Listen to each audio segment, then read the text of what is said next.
আজকে শুনি আনন্দ ধ্বনি, পৃথিবী ভরেছে সুখে, বেঁচে থাকার মায়ায়, শূন্য আশায়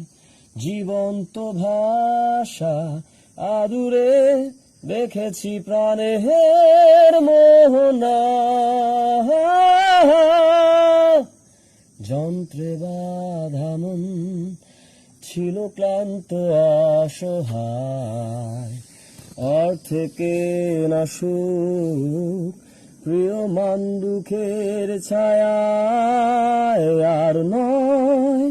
সময় উদ্দেশ্যহীন মিছিলে, তুমি সেই পূর্ণতা আমার অনুভবে।